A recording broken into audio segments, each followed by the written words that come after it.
Thank you for joining us, and it's time for our news bulletin right here on Luntha television. And this time, you are with me, Patrick Pupa. But first, the headlines. Pope Leo XIV says no situation can separate people from God's constant love. Malawi urged to emulate Chilima's legacy of integrity and accountability as nation marks 2 years since his death. Civil societies demand transparency over alleged withdrawal of Lin Yun Huan corruption charges. In international news, Iran strikes Kuwait and Bahrain after U.S. attacks over helicopter crash.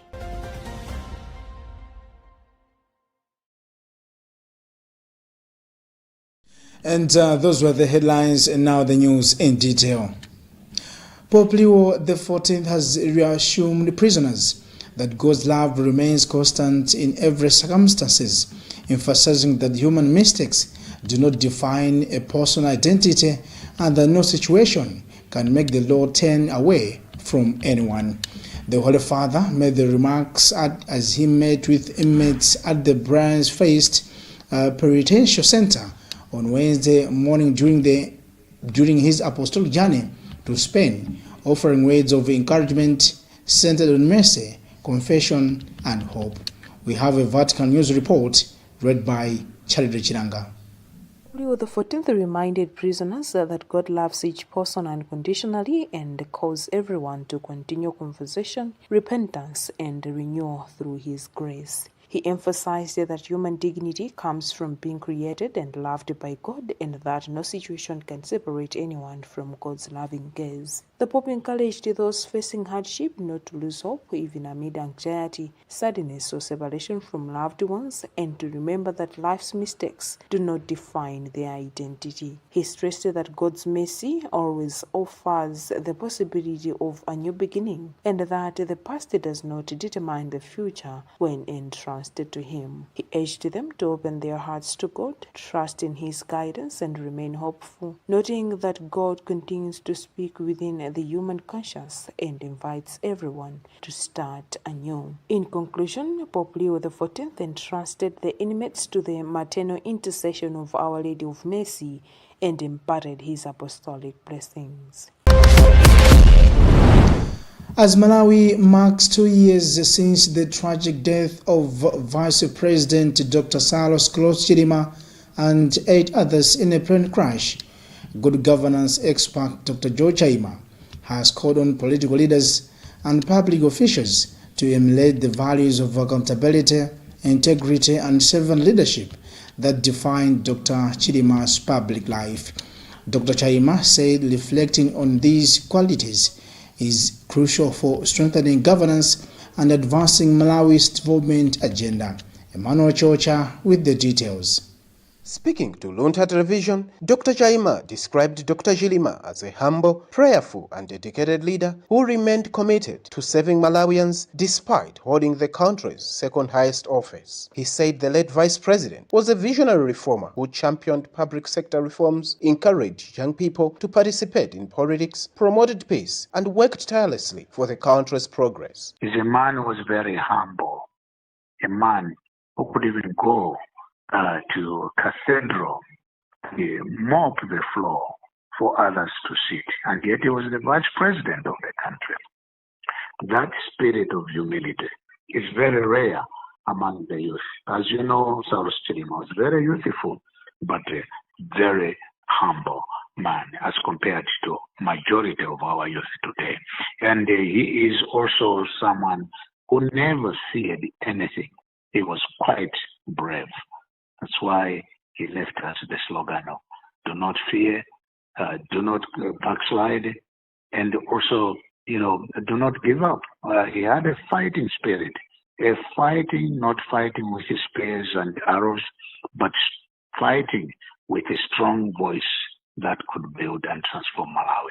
Concurring with Dr. Chaima, social commentator Lagembewe described Chilima as a courageous and a visionary leader who was passionate about transforming Malawi. Mbewe said the late vice president respected the rule of law and advocate for transparency and accountability, adding that today's readers can draw important lessons from his leadership style. Chilima was one of the best young and upcoming leaders Malawi may have lost, because he really was someone who, among other,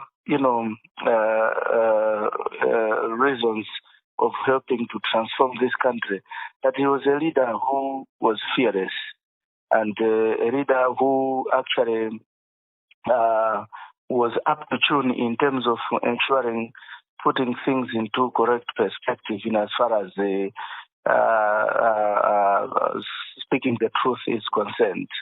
Regardless, he was also someone who really wanted to ensure that as a country, we are a country that respects the rule of law in as far as ensuring transparency and accountability is concerned. Dr. Chilima and 8 others died in a military plane crash in Chikangawa Forest on June 10, 2024. The victims included former First Lady Patricia Chanel Zimbili, Lucas Kapeni, Chisomo Chimaneni, Dan Kanyemba, Abdul Kingston, Lapken Colonel Sambalopa, Major Flora Seremani, and Major Auden. For Luntha News in Lilongwe, this is Emmanuel. Civil society organizations, CSOs, have demanded transparency from the Anti-Corruption Bureau (ACB) and the Minister of Justice over reports that corruption charges against convicted Chinese wildlife trafficker Lin Yunhuan may be withdrawn. Speaking during a joint press briefing of 12 civil society organizations in Lilongwe, Indigenous Conservation of Nature representative Fumukazi Zilanje Gondwe said the groups are concerned that the reported move could undermine public trust in the justice system and weaken Malawi's fight against wildlife crime and corruption. We have more in this report, followed by Gift Kalonga. Gondwe said the CSOs are also questioning the role of Director of Public Prosecutions Faustino Maere in the matter, citing concerns over possible conflict of interest due to his previous legal representation of Lin Yanhua before taking public office. She further warned that discontinuing the case could damage Malawi's international reputation in wildlife conservation and send a long message that influential individuals can invade justice, thereby weakening public confidence in the country's legal system. The public interest and the good of this nation, this is a national issue. It's a security issue. It's a reputational issue. It's a justice issue. It doesn't stop at this press conference if we do not get heard, if we do not get answers. I imagine that for them not to answer would be extremely unusual, would you not say? Why would you not answer Malawians when they are asking what is happening in the justice system? CSOs also emphasized that dropping the corruption charges would reverse years of progress made by the government of Malawi and its partners in combating illegal wildlife trafficking. Meanwhile, the CSOs have since called on relevant authorities to uphold transparency, accountability, and due legal process in handling the matter, stressing that Malawi's credibility in environmental protection and justice must not be compromised. For Luntha News in Lilongwe, this is Gift Kalonga.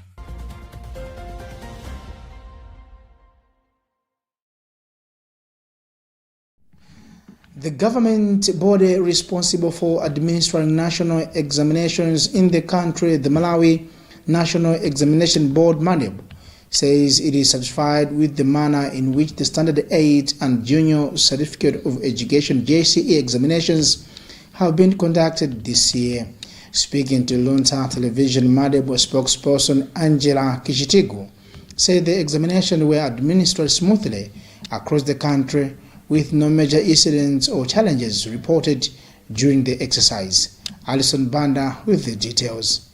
Kashitigo said this year's examination calendar was unique as Manebo introduced the junior certificate examinations ahead of Standard 8 examinations, a departure from traditional arrangement that has been followed in previous years. Despite the change, she said the transition was successful and did not affect the overall administration of the examinations. She further expressed confidence that the examination process was managed professionally in accordance with the established procedures. helping to maintain the credibility and integrity of country's assessment system. So far, we have not experienced any challenges or setbacks. According to our plans, which we did put in place, and the timetable, everything is in order. The administration is going on well, and we haven't faced any logistical issues or setbacks. So we can confidently say that this examination administration is going on well and smoothly and according to how this is fine. Indeed, we started with the administration of the Junior Certificate of Education examinations this time around, and the JC examinations will also be finalized today for other subjects.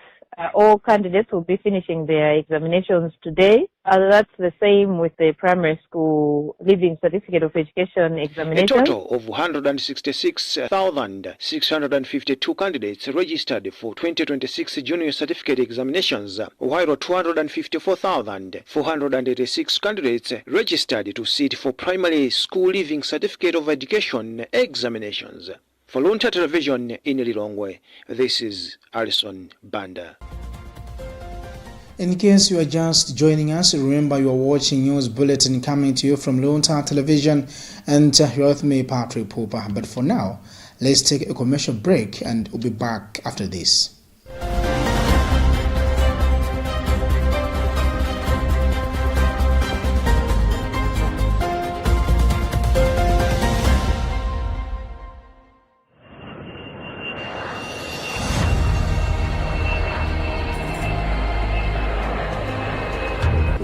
Announcement: transition to cashless ticketing.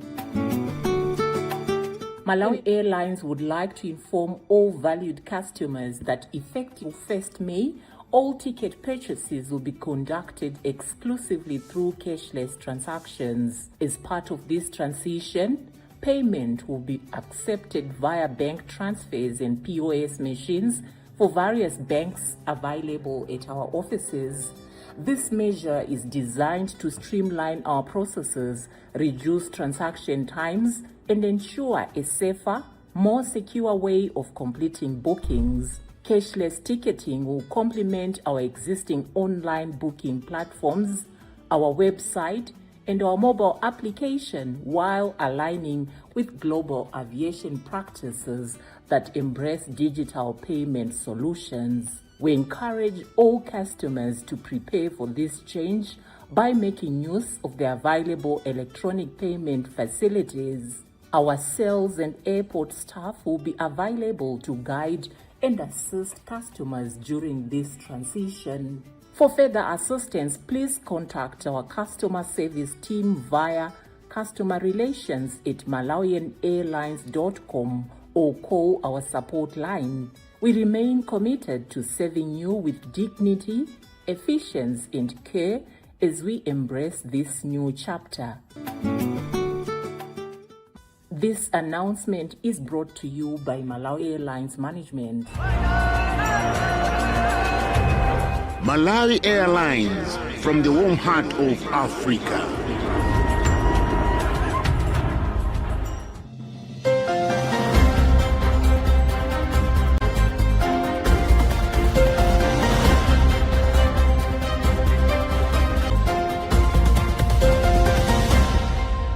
Welcome back, but before I proceed, top stories once again. Pope Leo XIV says no situation can separate people from God's constant love.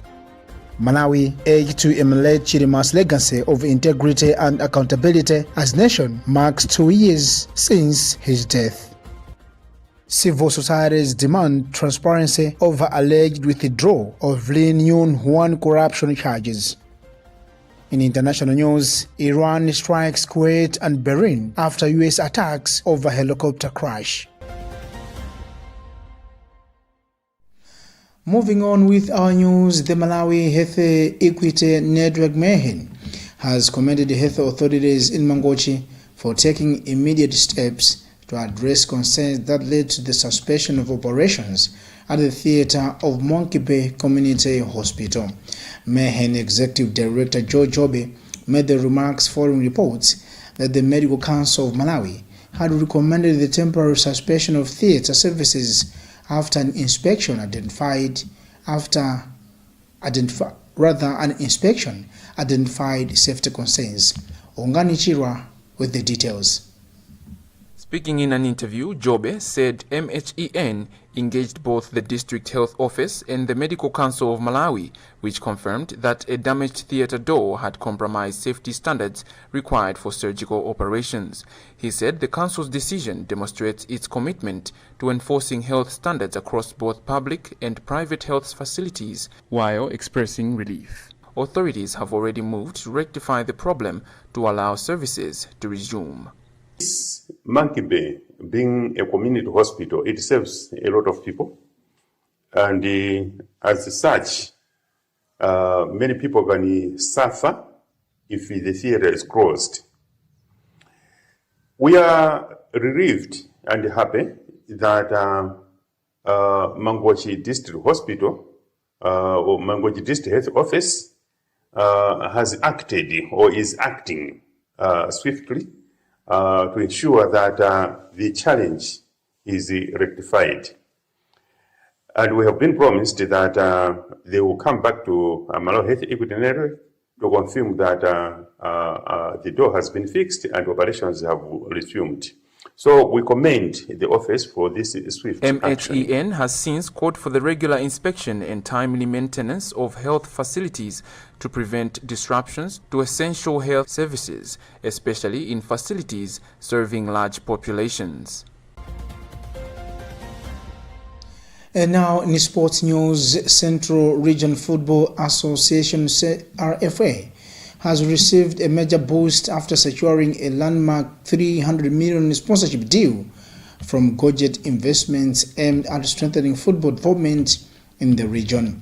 Speaking during the sponsorship unveiling ceremony held in Lilongwe, Gojet Investment Business Development Manager Brenda Chitete said the company's decision is to partner with the Central Region Football Association is driven by its commitment to contributing to the growth and transformation of football in the country. Fales Chizombe is reading this report. Tete added that investing in football goes beyond the game itself, noting that the sport plays a vital role in uniting communities, promoting talent development, and creating positive social change. Under the 3-year agreement, Gojet Investments will inject 100 million kwacha annually to support the administration and operations of Division League 1 and Division League 2 competitions under CRFA. As Gojet Investments, we are not only about selling certified public goods as well as retaining farmers, but we are also about making an impact among the communities. And knowing that sports is one of those activities that brings together as well as the development of our communities.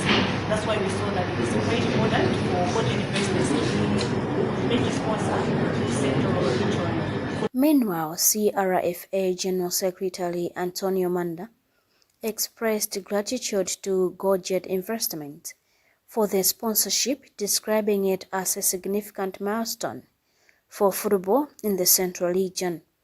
He said the association will soon provide a detailed breakdown of how the funds will be distributed across the two leagues. Well, it means a lot. It means that for our players, corporate world, individuals have so much trust on the leadership of Central Regional Football Association, in particular our chairman, Mr. Kudo. You know, this has never happened.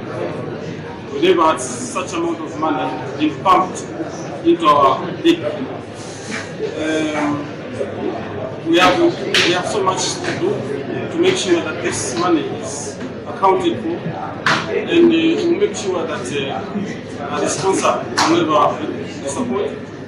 Sponsors will be happy and they will indeed invest the money with a purpose that in the end they should get the value they are looking for. Meanwhile, it's 300 million for the next 3 years, which translates into 100 million per annum. What's the breakdown for the League 1 and League 2?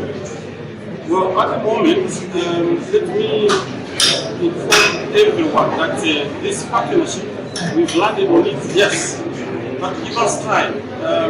we should be able to sit down with our colleagues. As you know, that we have chicken sponsoring us, and these partners coming in, we have to sit down and marry the two.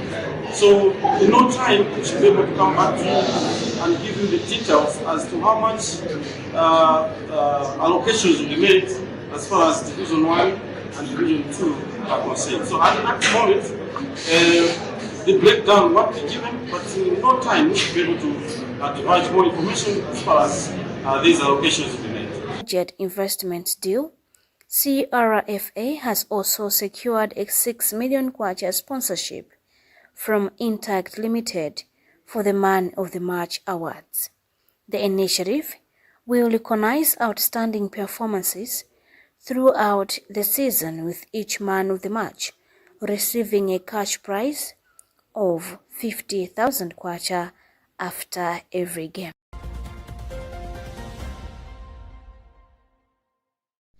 And now in international news, Iran launched airstrike on Bahrain and Kuwait on Wednesday and said it is targeted an airbase in Jordan, hosting U.S. forces, a claim which was not immediately acknowledged either by American or Jordanian officials. Tehran said the attack was in retaliation for an area U.S. strike, confirming hits around Band Abbas and Qem Island. African News Report, read by Fales Kizombe. The U.S. attacks followed an army helicopter crash near the Strait of Hormuz that President Trump blamed on the Islamic Republic. The Apache attack helicopter went down after colliding with an Iranian drone, according to a U.S. official who spoke to the Associated Press on condition of anonymity. It wasn't clear whether the collision was intentional, but the crash is under investigation. 2 aviators were rescued by a drone boat. U.S. officials said they are both safe and uninjured. Before the resumption of strikes, Trump had expressed optimism over negotiations with Iran. Mediators have been working for weeks to reach a deal, but both sides have taken hard-line positions. Since the U.S. and Israel began striking Iran on February 28th, the war has shaken the global economy, driven up energy prices around the world, and made many basics, including food, more expensive. Officials have been unable to turn the April ceasefire into a deal to permanently end the conflict, particularly as Israel intensifies and expands its military campaign in Lebanon against the Iranian-backed militia Hezbollah. And with that international report, let's have a weather report from Department of Climate Change at Meteorological Services by Charity Mapondo. Hello and welcome to today's weather update. Firstly, let us look at the observed minimum temperatures. So here we have Chitedze, which reported the lowest minimum temperature of about 9 degrees Celsius, while Vumbwe, Dedza and Kamuzu International Airport reported about 10 degrees Celsius, Kasungu 11, but Chichiri recorded about 12 degrees Celsius. Expect mostly sunny conditions during the day, but cool to cold conditions tonight and early in the morning. Mwela winds are expected to continue blowing over Lake Malawi and other water bodies. Therefore, all users are advised to exercise caution at all times. All these conditions are due to the influence of light southeasterly air mass from the Indian Ocean into Malawi.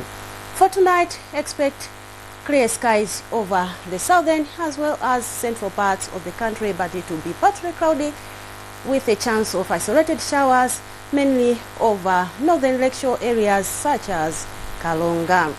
Tomorrow morning, it will feel cold over some areas such as Lilongwe, which is expected to reach a minimum temperature of about 12 degrees Celsius, 14 over Mzuzu, 13 over Blantyre, but 18 over Gabon. The same morning, expect partly cloudy conditions with a chance of isolated showers over the northern lakeshore areas such as Karunga. In the afternoon, warm conditions are expected across most parts of the country, but it will be hot over lakeshore areas as well as the Chile Valley. It will also be windy with some partly cloudy conditions over the southern part of the country, but mostly sunny conditions over the central and northern parts of our country. Looking into Friday, expect similar conditions to persist, whereby mostly sunny conditions are expected during the day, but cool to cold conditions during the night hours and early in the morning. Thanks for watching. I'm Charity Mapondo. Be wise, be weather-wise. Report from Charity Mapondo. We have come to the end of our news bulletin right here on Luntha Television. But before I go, top stories once again. Pope Leo XIV says no situation can separate people from God's constant love. Malawi urged to emulate Chilima's legacy of integrity and accountability as nation marks 2 years since his death. Civil societies demand transparency over alleged withdrawal of Lin Yun-Hwan corruption charges. In international news, Iran strikes Kuwait and Bahrain after US attacks over helicopter crash.